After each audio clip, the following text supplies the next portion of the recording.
Patulog na sana ang magkasintahang si Liana at James nang biglang pumasok sa kwarto ang dating kasintahan ni Liana. Walang kaabog-abog, nagpakawala ito ng sunod-sunod na suntok at tadyak sa ulo ni James na di na nakapalag pa.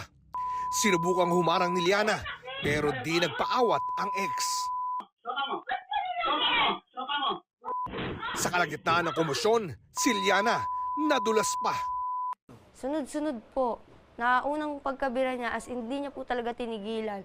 Hanggang sa naggagano na po siya, nagsisipa. Mukhang nakainom po siya noon, nung time na yun.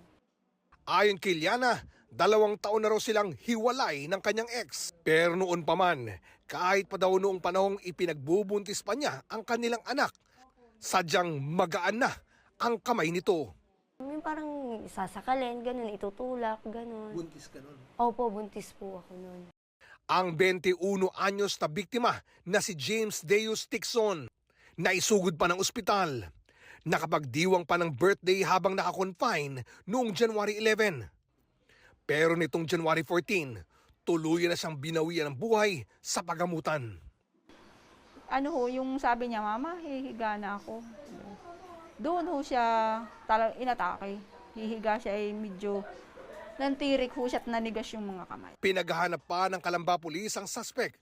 Kasabay nito ang pagsasaayos ng karampatang kaso laban dito. So initially the complaint doon sa nasa barangay level dahil ang initial is physical injury. But since the expiration of the victim, magpo-file tayo ng murder case dito.